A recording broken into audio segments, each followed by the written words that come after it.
نہیں دے سکتے ہیں۔ اس لیے میرے پیارے ساتھیوں، کیونکہ قرآن میں اللہ تعالیٰ نے کہہ دیا لَقَدْ خَلَقْنَا الْإِنسَانَ فِي أَحْسَنِ تَقْوِيمٍ، اے انسانوں ہم نے تمہیں بہترین شکل و صورت دے کر پیدا کیے۔ میرے بھائیوں، یہ تمام چیزیں مہیدے وسے سبھی تو پرشتوتی مہان امادت اور تپسا پرستاد، ساری کی ساری تعریفیں اللہ ہی کی ہے، ساری تعریفیں اللہ ہی کی نظر آ رہی ہے۔ کیسے؟ حقیر پانی سے پیدا کیا، کتنا گھٹیا، اس کو ہم اور آپ کتنے برے نگاہ سے دیکھتے ہیں، برے نگاہ سے سمجھتے ہیں، لیکن اسی چیز سے حقیر پانی سے انسان کو بہترین شکل و صورت دے کر اللہ تعالیٰ پیدا کرتا ہے۔ دنیا کے اندر کوئی ڈاکٹر، دنیا کے اندر کوئی سائنس یہ ترقی نہیں کر سکیں گی۔ قیامت کے شب تک دنیا میں انسان کی مورتیاں بنائی جائے گی، دنیا میں انسان کی شکل و صورت سے ان کے مجسمے بنائے جائیں گے، مشین کے ذریعے سے ان کو چلایا جائے گا، مشین کے ذریعے سے وہ نماز ادا کریں گے، مشین کے ذریعے سے ان کو یہاں سے لے کر پورنیہ تک دوڑایا جائے گا، مشین کے ذریعے سے ان کو بندوق لے کر ان کو فائرنگ کروایا جائے گا، مشین کے ذریعے سے مشین دوسروں کے اوپر اٹیک کیا جا سکتا ہے، لیکن ان کے اندر روح نہیں پھونک سکتے ہیں، اس کو زندہ نہیں کر سکتے ہیں، انسان نہیں بنا سکتے ہیں۔ یہ قیامت کی شب تک اللہ تعالیٰ نے کسی انسان کو یہ پاور اور اتھارٹی نہیں دی ہے۔ میرے بھائیوں، انسان سے زیادہ خوبصورت کوئی چیز ہے ہی نہیں۔ ہمارا تاج محل کتنا خوبصورت مکان ہے، لیکن آپ یہ کہیں کہ اس انسان سے تاج محل زیادہ خوبصورت ہے، یہ تشبیہ آپ کسی کو نہیں دے سکتے ہیں۔ زید کل اشد، زید شیر کی طرح ہے، اس کا مطلب یہ شیر کے اندر جس طرح رفتار اور بہادری ہوتے ہیں، یہ پھر شجاعت بہادری کے اعتبار سے زید اس سے بڑھ کر ہے، لیکن پھر شکل و صورت میں اس سے بڑھ کر نہیں ہو سکتا ہے۔ انسان کو سب سے زیادہ خوبصورت شکل و صورت دے کر اللہ تعالیٰ نے پیدا کیا۔ میرے بھائیوں، یہ تمام تعریف اللہ ہی کے لیے ہے۔ وسر دیامانا، وہ بڑے رحم کرنے والے ہیں، اللہ بڑا کرپالو اور بڑا دیابان ہے۔ دنیا کے اندر آپ کسی کے غلام بنے ہیں، دنیا کے اندر آپ کسی مالک کے غلام بنے ہیں، مالک اگر آپ کو یہ کہہ دے او میرے نوکر، او میرے غلام، آج 50 روپے لے کر بازار میں جاؤ اور فلاں سامان خرید کر لے کے آؤ، وہ آدمی بازار جاتا ہے، بازار جانے سے پہلے ڈاکو آتا ہے، اس کا پیسہ چرا لیتا ہے، وہ آدمی آ کر کہتا ہے، وہ غلام آ کر کہتا اپنے مالک سے، مالک صاحب ایسی ایسی بات ہے، میں راستے میں چل رہا تھا، لٹیرا ہے، ڈاکو آئے اور میرے ہاتھ سے پیسہ چھین لیے۔ مالک کہتا کوئی بات نہیں، چلو آج اور 50 روپے لے کر مارکیٹ جاؤ، پھر 50 روپے لے کر جاتا ہے، پھر راستے میں پیسہ اتفاق سے گم ہو جاتا ہے۔ دوسرا دن مالک برداشت کر لیا، لیکن تیسرے دن جیسے غلام اپنا بہانہ عذر پیش کیا، مالک کہتا ہے نہیں نہیں، تم بڑا لٹیرا ہو، تم ہمیں برباد کر دو گے، تم بڑے خبیث ہو، تم بڑے نادان ہو، تم بڑے مجرم ہو۔ اس دنیا میں چاہے کتنا ہی اچھا مالک بن جائے، لیکن وہ اپنے غلام کو ایک دن معاف کر سکتا ہے، دوسرا دن کر سکتا ہے، تیسرا دن کرنے والا نہیں ہے، وہ آپ کو تینوں دنوں کے الٹے جرمانہ آپ سے وصول کر لیں گے۔ لیکن اللہ ہمارا مالک ہے، اللہ ہمارا خدا ہے، اللہ ہم سب کا مالک ہے، ہم سب اس کے غلام ہیں، ہم سب اس کے بندے ہیں۔ اللہ فرماتا ہے اے انسانوں، اگر تم نے دنیا میں، اگر تم نے اپنی زندگی میں پوری زندگی ہی گناہ کیے، پوری زندگی اگر خطا ہی خطا کیے ہیں، پھر بھی اللہ کہتا ہے اگر تم اللہ کے سامنے ہاتھ پھیلاؤ گے، گڑ گڑا کر اللہ سے دعا کرو گے، توبہ کرو گے، اللہم انی ظلمت نفسی ظلما کثیرا ولا یغفر الذنوب الا انت فاغفر لی مغفرۃ وارحمنی انک انت الغفور الرحیم۔ اللہ کہتا ہے اگر میرا بندہ زندگی بھر گناہ کرنے کے بعد زندگی ہی گناہ کیے، خطا ہی خطا کیے، اگر آخری وقت میں بھی اللہ کو یاد کرتا ہے، آخری وقت میں بھی اللہ کو یاد کرتا ہے، اللہ سے توبہ کرتا ہے، اللہ فرماتا ہے میں اپنے رحم و کرم سے تمہیں معاف کر سکتا ہوں، میں اپنے رحم و کرم سے تمہیں معاف کرنے والا ہوں۔ ہاں میرے دربار میں آؤ، ہاں میرے دربار میں اپنا ہاتھ پھیلاؤ، میرے دربار میں گڑ گڑاؤ، میرے علاوہ کسی کے سامنے اپنا فریاد پیش نہ کرو، میرے علاوہ کسی کے سامنے اپنا ہاتھ نہ پھیلاؤ۔ اللہ فرماتا ہے میرے بندو اگر تم دنیا کے اندر ایک دن میں 70 مرتبہ بھی توبہ کرتے ہو، میں اللہ قبول کرنے والا ہوں۔ لیکن ہم اور آپ یہ سمجھتے ہیں ایک بار توبہ کر لیے، دوبارہ توبہ کرنے میں ہمیں شرم آتی ہے۔ اللہ کے نبی 70 مرتبہ توبہ کیا کرتے تھے، 70 مرتبہ توبہ و استغفار کیا کرتے تھے۔ اے مسلمانوں، ہمارا درجہ اور اللہ کے نبی کا درجہ کتنا فرق ہے، ہمارا درجہ اور اللہ کے نبی کا کتنا درجہ کتنا فرق بتلا رہا ہے۔ لیکن اللہ کے نبی 70 مرتبہ توبہ کر رہے ہیں، لیکن ہم اللہ سے توبہ کرنے میں شرم محسوس کر رہے ہیں، آر محسوس ہو رہا ہے۔ لیکن اللہ فرماتا ہے لا تقنطوا من رحمت اللہ، اے میرے بندو، اے میرے بندو، تم اللہ کی رحمت سے مایوسی مت ہو جانا۔ اللہ کی رحمت سے مایوسی ہونے والا کفر ہے، اللہ کی رحمت سے مایوسی ہونے والا کفری عمل ہے۔ تم اس لیے اللہ کی رحمت سے مایوس نہ ہو جانا۔ وسرد یمانا، اللہ بڑے رحم کرنے والے ہیں، بڑا کرپالو ہے، بڑا دیابان ہے۔ آؤ میں آپ کو بنی اسرائیل کا وہ واقعہ میں آپ کے سامنے سنا رہا ہوں۔ بنی اسرائیل کا وہ واقعہ ہے، بنی اسرائیل کے زمانے میں اے میرے دارالسلام اور کشیر گاؤں کے دارالسلام میں پڑھنے والے طلبہ اور پڑھانے والے اساتذہ کرام، اگر یہ واقعہ غلط لگے تو مجھے انفارم کرنا، مجھے بھی اس کے بارے میں صحیح طریقے سے معلوم نہیں۔ آئے کشیر گاؤں میں رہنے والوں، ذرا یہ واقعے کی طرف توجہ دو، یہ واقعہ ہمیں اور آپ کو کیا سبق دیتا ہے۔ موسیٰ علیہ السلام کے زمانے میں ایک مرتبہ اللہ تعالیٰ نے قحط ڈال دیا، بارش نہیں ہو رہی ہے، یہ زمین تاؤ تاؤ کر رہی ہے، اس زمین کے اندر آگ کا شعلہ نکل رہا ہے، دھوپ کی وجہ سے زمین میں فصلیں جل گئی ہے، دھوپ کی وجہ سے زمین میں گھاسیں جل گئے ہیں، دھوپ کی وجہ سے زمین میں آگ نکل رہی ہے، دھوپ کی وجہ سے زمین جو بالی بالکل ریتیلی ہو چکی ہے، زمین میں پیر رکھا نہیں جاتا ہے، اتنا گرم، اتنا ریتیلا زمین ہو گئے۔ موسیٰ علیہ السلام کے پاس سب لوگ جاتے ہیں اور کہتا ہے موسیٰ آپ اللہ کے رسول ہیں، آپ اللہ کے نبی ہیں، آپ ہماری دعا کر دیجئے، آپ اللہ کے دربار میں دعا کر دیجئے، آپ کے اللہ تعالیٰ دعا اور توبہ قبول کر لے گا، دعا قبول کر لے گا اور اللہ تعالیٰ ہم پر بارش برسائے گا۔ اے موسیٰ چلیے ہم سب کو لے کر میدان میں چلیے۔ موسیٰ اپنی امتیوں کو، اپنی قوم بنی اسرائیل کو لے کر میدان میں جاتے ہیں اور میدان میں جا کر دعا کرنا شروع کر دیتے ہیں۔ اے اللہ، اس زمین میں، اس کشیر گاؤں میں بارش کی اشد ضرورت ہے، اس کشیر گاؤں میں بارش کی سخت ضرورت ہے، یہاں کی فصلیں ویران ہو چکے ہیں، زمین بالکل بنجر ہو چکی ہے، کوئی فصل وغیرہ نہیں ہو رہی ہے، پانی پانی سب چلا رہا ہے، پانی پانی، یہ زمین بھی چلا رہی ہے پانی، یہ گھاس پیڑ پودے بھی چلا رہے ہیں پانی پانی۔ اے اللہ، اس زمین کو پانی چاہیے، آپ بارش برسا دے، آسمان سے بارش برسا دے۔ اے اللہ میکائیل کو آرڈر کر دے، اے اللہ میکائیل، اب میکائیل کو آپ یہ آرڈر کر دے، یہ حکم کر دے میکائیل بارش برسائے، کشیر گاؤں میں بارش نہیں ہو رہی ہے، پانی نہیں ہو رہا ہے۔ اے اللہ تعالیٰ دعا قبول کر لے۔ اللہ فرماتا ہے موسیٰ میں تمہاری بات کو سنتا ہوں اور قبول کرتا ہوں اور کشیر گاؤں میں پانی بارش نازل کر دوں گا، لیکن میری ایک شرط ہے۔ کیا شرط ہے؟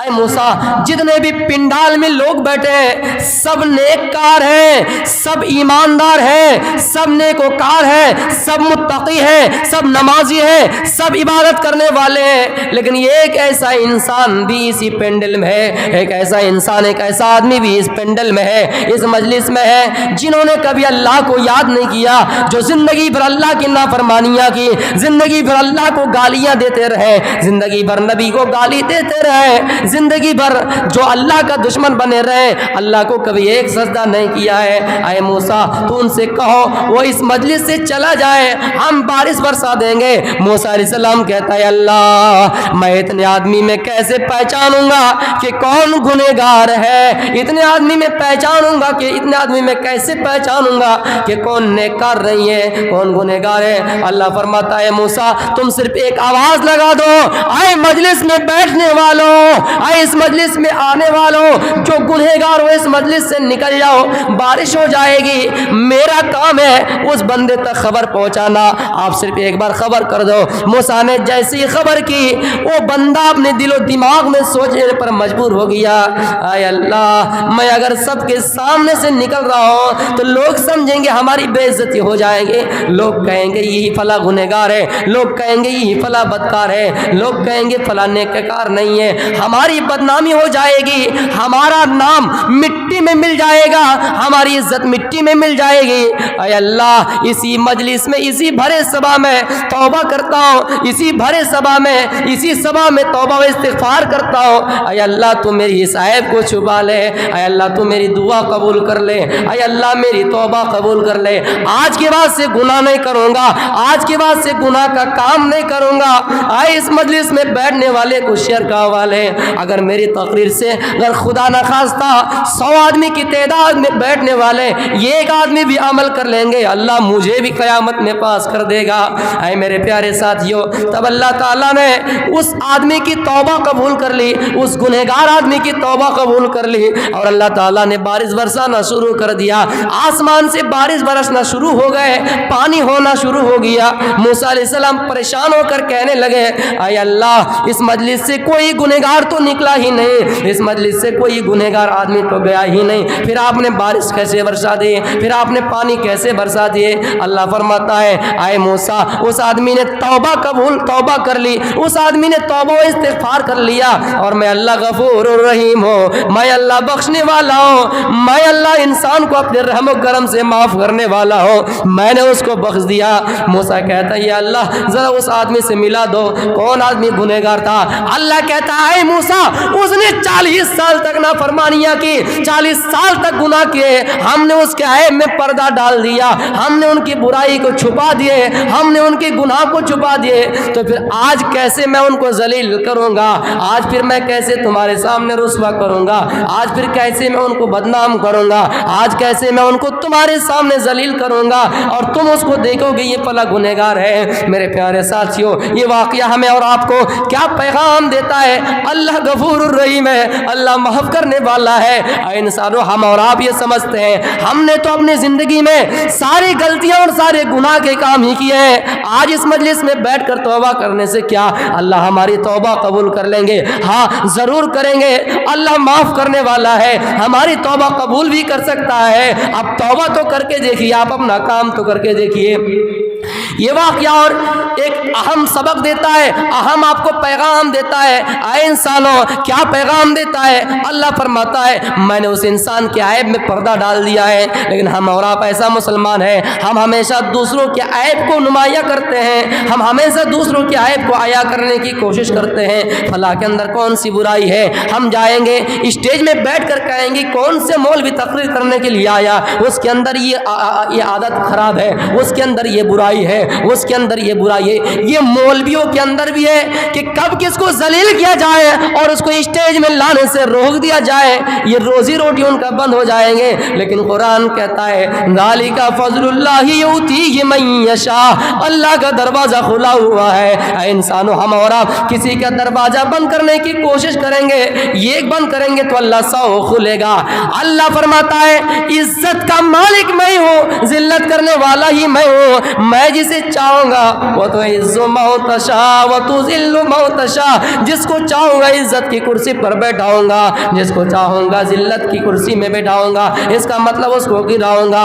اگر اللہ کسی انسان کو پتنگ کی طرح آسمان پر اڑاتا ہے, وہ انسان اگر اڑنا شروع کر دیتا ہے فخریہ اعتبار سے, گھمنڈ اعتبار سے, اللہ فرماتا ہے میں جیسے اس کو آسمان پر اڑایا, پتنگ جیسے اڑایا, پتنگ کا ڈور بھی ایک دن کٹنا ہے, کٹنا ہی کٹنا ہے, اور جیسے ان کا ڈور کٹیں گے وہ پتنگ بھی زمین پہ نیچے آ جائیں گے.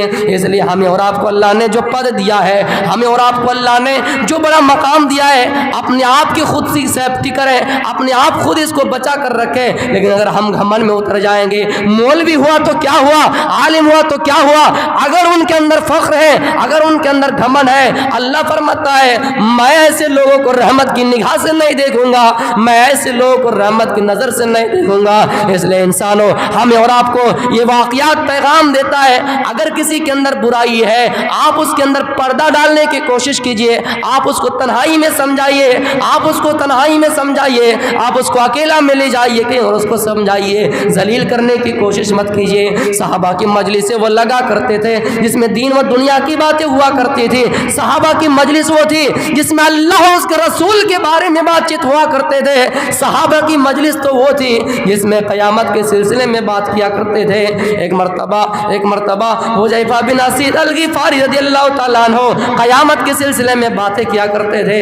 اللہ کے نبی آئے، آپ نے فرمایا اے میرے صحابیوں، یہ جو مجلس لگی ہوئی ہے اس میں کیا بات چل رہی ہے، اس میں کیا مشورہ چل رہا ہے؟ فرمایا قلنا نذکر الساعہ، اے اللہ کے نبی ہم لوگ تو یہاں قیامت کے سلسلے میں باتیں کیا کرتے ہیں، ہم لوگ تو یہاں جنت اور جہنم کے بارے میں باتیں کیا کرتے ہیں، لیکن اے مسلمانوں آج کے دور میں اگر 10 مولوی بھی ایک جگہ میں رہے لیکن قرآن و حدیث کی باتیں زیادہ نہیں ہو رہی ہے، جنت اور جہنم کے بارے میں بات چیت نہیں ہو رہی ہے، لیکن ہم اور آپ عام سماج ہے، جہاں چوک چوراہے دیکھیں وہاں پر کب کس کو رسوا کیا جائے، کب کس کو ذلیل کیا جائے، کب کس کو بدنام کیا جائے۔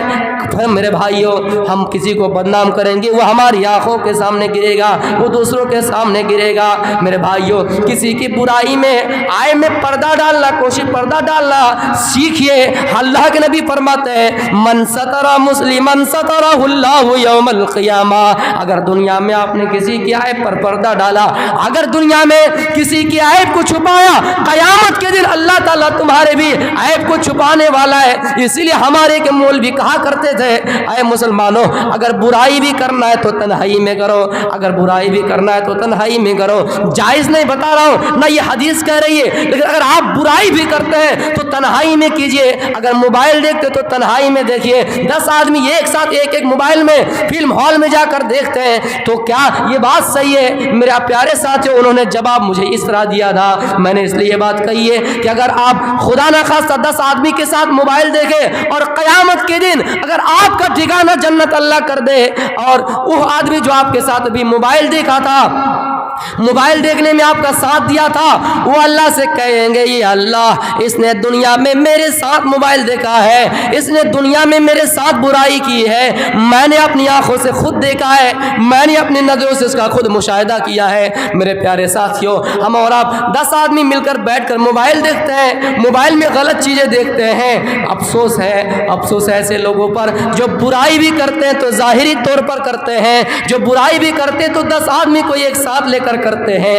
خدا نخواستہ اللہ اگر آپ کو جنت دے بھی دے، لیکن وہ 9 آدمی جو آپ کے ساتھ شامل تھا، وہ 9 آدمی جو آپ کے مجلس میں شامل تھا، وہ تو اللہ کو جواب دے دیں گے، وہ تو اللہ کو گواہ دے دیں گے، اللہ کے سامنے گواہ بن جائیں گے اور کہیں گے یا اللہ اس نے دنیا میں میرے ساتھ رہ کر برائی کی ہے، یا اللہ اس کو کیسے تو جنت دے رہا ہے؟ اس لیے آپ پکڑے جائیں گے، اس لیے آپ کی پکڑ ہو جائیں گی۔ میرے پیارے ساتھیوں تو کسی کی عیب میں پردہ ڈالنا سیکھیے۔ اگر کوئی دنیا کے اندر کوئی برائی کرتا ہے آپ اس کو تنہائی میں سمجھانے کی کوشش کیجیے۔ وَسُرْ دَيَا مَانَا، وہ بڑے رحم کرنے والے ہوں گے، اس کا مطلب اللہ تعالیٰ اپنے رحم و کرم سے اپنے بندوں کو معاف کرنے والے ہوں گے۔ اب آئیے وَيُونَانِ بِعُدَانِ، وہ قیامت کے دن کا مالک ہوں گے، قیامت کے دن کا مالک ہوں گے۔ کیا اس کا مطلب اس دنیا کے اللہ مالک نہیں ہے؟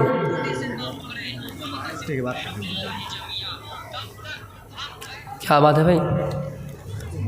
اللہ قیامت کے مالک ہوں گے، اس کا مطلب اس دنیا کے مالک نہیں ہے، اس دنیا کے بھی ہے، لیکن یہاں یہ آیت اس لیے لائی گئی، بہت بڑا ہمیں اور آپ کو اس میں سبق یہ ملتا ہے کہ اس دنیا کی عدالتیں، اس دنیا کے ہائی کورٹ اور سپریم کورٹ اگر کوئی صحیح طریقے سے فیصلہ نہ کر سکے، پہلی بات برابر فیصلہ تو کوئی عدالت کر ہی نہیں سکتی، اگر کر بھی دیں جو نقص رہ جائے آخر میں فیصلہ کس کی طرف لوٹنا ہے؟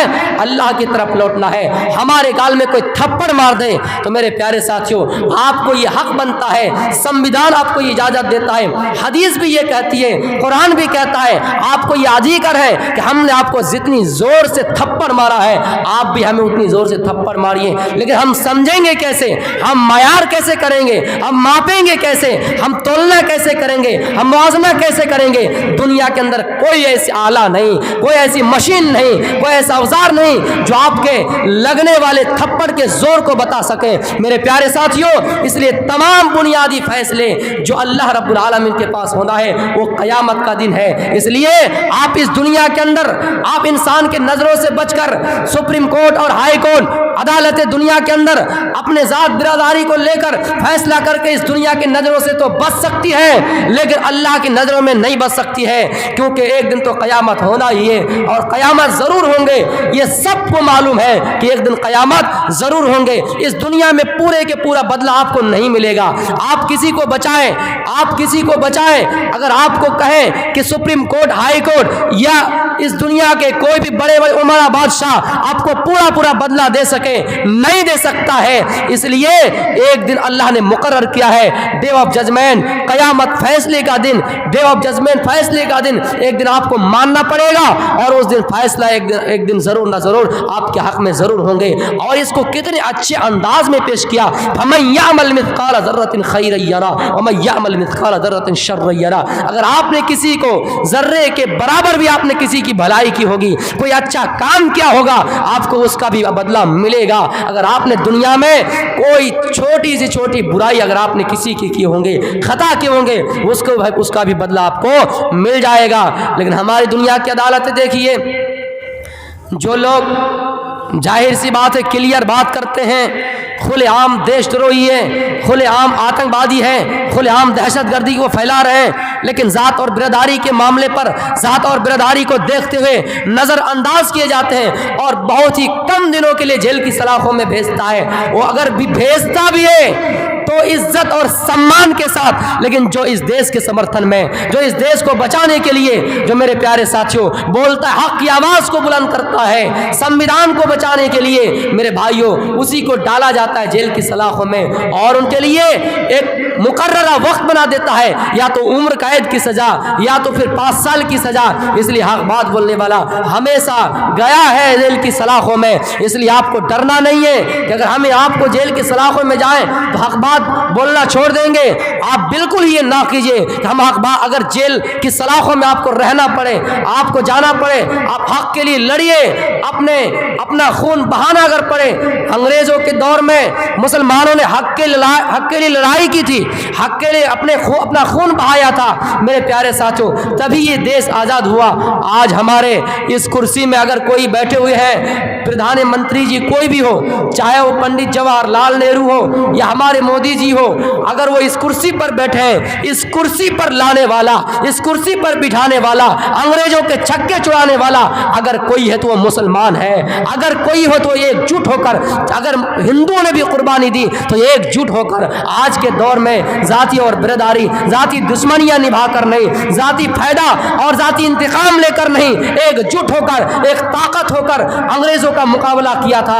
اور اس دیش کو آج اشد ضرورت ہے اگر ہم ایک جٹ ہو کر، ہندو مسلمان آپس میں ایک ہو کر، کھڑے ہو کر، اب اگر ہم انگلینڈ کا مقابلہ کرنا چاہیں تو کر سکتے ہیں، اگر امریکہ کا مقابلہ کرنا چاہیں تو کر سکتے ہیں، لیکن یہ چیز ہم سے ہوگا اور نہیں، کیونکہ میرے پیارے ساتھیوں آپ دیکھ رہے ہیں کہ ہمارا دیش کہاں پہنچ رہا ہے۔ آپ دیکھ لیجئے، انگریز یہی چاہتے تھے کہ مسلمان اور ہندو آپس میں بڑھ جائے، لیکن اس دور میں ہندوؤں نے بھی ایک جٹ اور آپس میں اتحاد کا ثبوت پیش کیا تھا، یونائٹی کو جگائے تھے، آپس میں اتحاد و اتفاق بھائی چارہ کی مثال قائم کیے تھے۔ تبھی نہ پنڈت جواہر لال نہرو اور مولانا ابوالکلام آزاد، جبکہ وہ ایک مسلمان تھے اور وہ غیر برادری کے تھے لیکن ایک پلیٹ میں بیٹھ کر کھانا کھائے تھے۔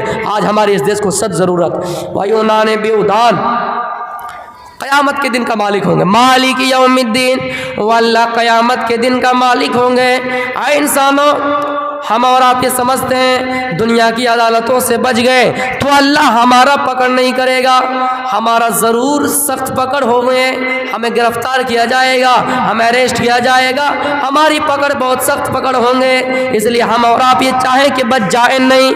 یہ کہ فقیر آتا ہے، ایک فقیر آتا ہے اور اس فقیر کے سامنے ایک اجنبی آدمی 2-3 سوال کرتا ہے، اے فقیر بتاؤ، اللہ نے شیطان کو آگ سے پیدا کیا ہے، اس مثال کو غور سے سنیے، اللہ نے شیطان کو آگ سے پیدا کیا ہے، جہنم میں جو سزا انسان کے لیے ہوگی، جہنم میں جو انسان کو عذاب دیا جائے گا وہ آگ کا عذاب دیا جائے گا، وہ سزا آگ کی دی جائے گی، جہنم میں آگ کی سزا ہوں گی۔ اس لیے شیطان بھی تو آگ سے بنائے گئے ہیں، شیطان بھی تو آگ سے پیدا کیے گئے ہیں۔ اچھا ایک بات بتاؤ فقیر صاحب، شیطان اگر آگ سے بنائے ہیں اور جہنم کا عذاب بھی آ گئے تو آگ کو آگ سے کیا تکلیف ہوگی، آگ کو آگ سے کیا تکلیف ہوگی۔ اور دوسرا سوال کرتا ہوں اے فقیر دوسرا سوال کرتا ہوں، اللہ نے انسان کو اس دنیا کے اندر بھیجا ہے، انسان کی عبادت کے اللہ محتاج نہیں ہے، تو پھر اللہ تعالیٰ قیامت کیوں کرے گا؟ قیامت کے دن انصاف کیوں ہوگا؟ عدل و انصاف کے لیے لوگوں کیوں جائیں گے؟ میدان محشر میں کیوں جائیں گے؟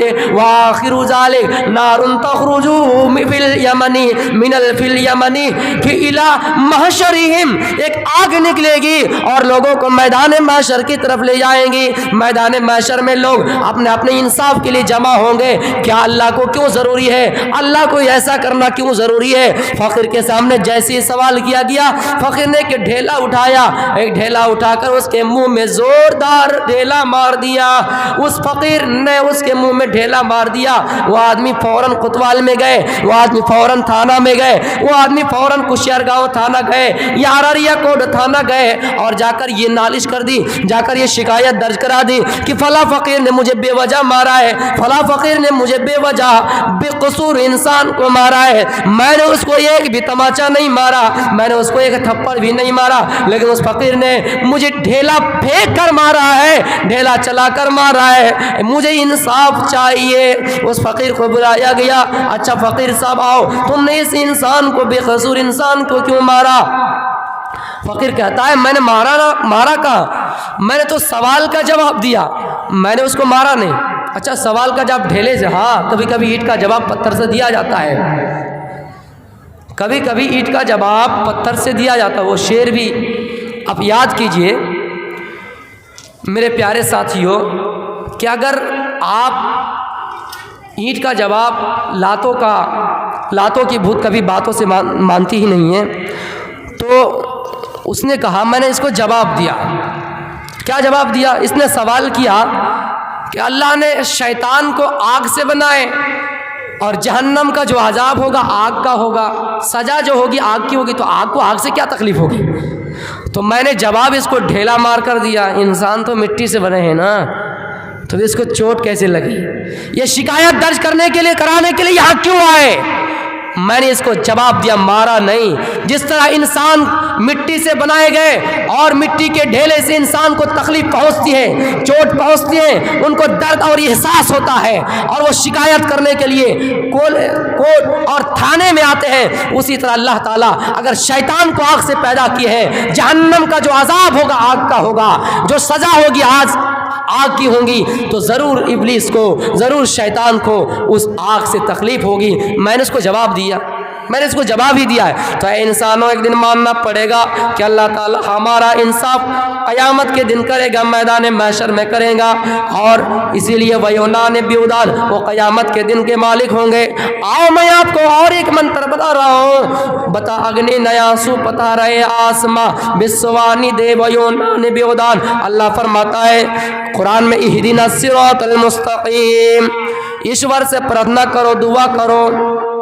کیا دعا کرو؟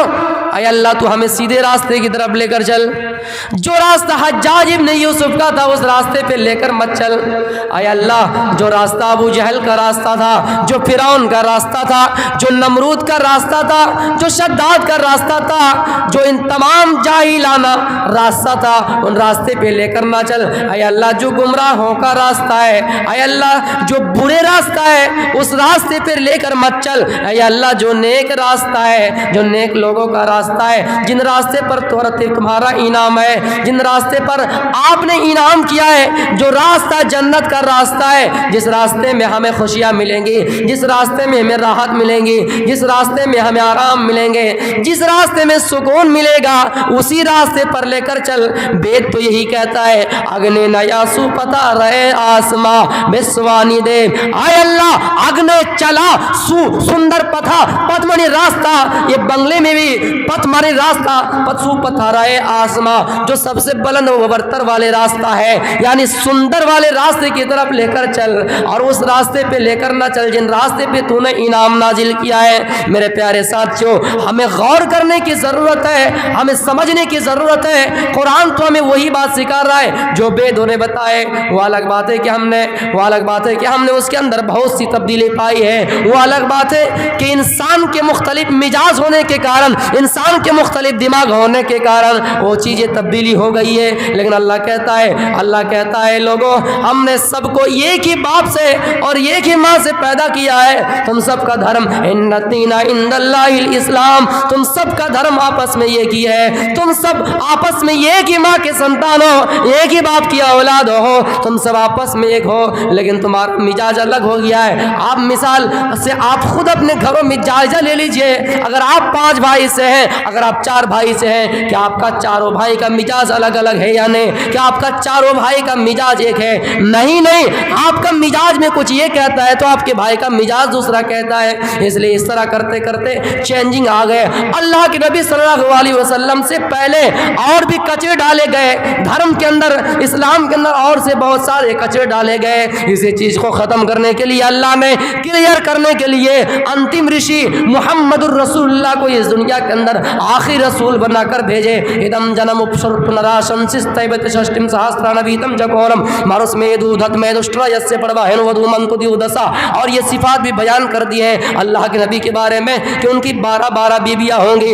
آپ بتائیے کیا 12 بیویوں کا ذکر کسی کتاب میں کسی بھگوان کے بارے میں، کسی رام جی کے بارے میں، سیام جی کے بارے میں، کرشنا جی کے بارے میں ملتا ہے؟ نہیں، وہ صفات بھی بیان کر دیے گئے ہیں۔ اللہ کے نبی کہاں پیدا ہوں گے یہ بھی بتا دیے ہیں۔ اللہ کے نبی کا ماں کا نام سمتی اور باپ کا نام وشنو یس، سمبرا گرام میں پیدا ہوں گے۔ کھجور کے بہت سارے پیڑ پودے ہوں گے، گھنے باغات ہوں گے، کھجور بہت پایا جائے گا۔ اس لیے تو اللہ کے نبی فرماتے ہیں اے لوگوں جب تم افطار کرنے کے لیے جاؤ تو کھجور سے افطار کیا کرو۔ اگر کھجور مہیا نہ ہو، کھجور اگر تمہارے پاس موجود نہ ہو تو پانی سے افطار کر لیا کرو۔ کھجور کی یہ اہمیت ہے، اس لیے اللہ کے نبی صلی اللہ علیہ وسلم کے بارے میں یہ صفات بیان ہوئے ہیں۔ پوری زندگی کی معلومات آپ عیسائی کی لے لیجئے، پوری بائبل پڑھ جائیے، عیسائی کی زندگی نہیں ملے گی۔ آپ تورات پڑھ جائیے، موسیٰ کی پوری سیرت نہیں ملے گی۔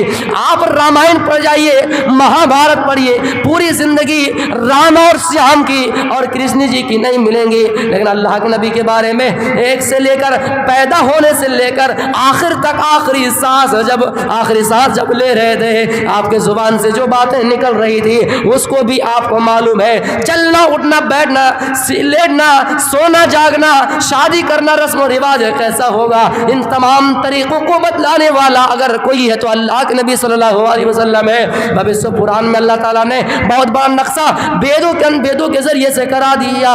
لنگا چھیدی شکائن شمشردھاری شدو سکا وہ چلا پی سرب بھکچو بھویشیاتی جانو مما بینا کولن پسوستے شاہ بھکشیا دماغ مما مسلنیوں سنسکارا۔ میرے بھائیوں بھویشیہ پران کے اندر اللہ کے نبی کی مختلف صفاتیں بیان کر دی ہے، یہ بھی بیان کر دیے اللہ کے نبی اس دنیا کے اندر آئیں گے، اللہ کے نبی اس دنیا کے اندر آئیں گے، انتم نبی ہوں گے، آپ کے بعد کوئی نبی نہیں ہوگا۔ یہ بھی بتایا آپ کے بعد سے کوئی اگر دوسرا دھرم تلاش کرے گا، اگر آپ وَمَن يَبْتَغِي غَيْرَ الْإِسْلَامِ دِينًا فَلَن يُقْبَلَ مِنْهُ وَهُوَ فِي الْآخِرَةِ مِنَ الْخَاسِرِينَ۔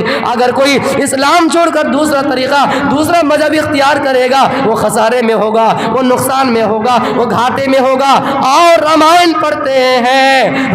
پڑھتے ہیں تب تک سندر مدی کویا بنا محمد پار نہ ہویا۔ یہ محمد کا کیا معنی ہے؟ محمد کے علاوہ کوئی راستہ ہے ہی نہیں، کوئی مذہب ایسا ہے ہی نہیں، محمد کے علاوہ کوئی راستہ نہیں۔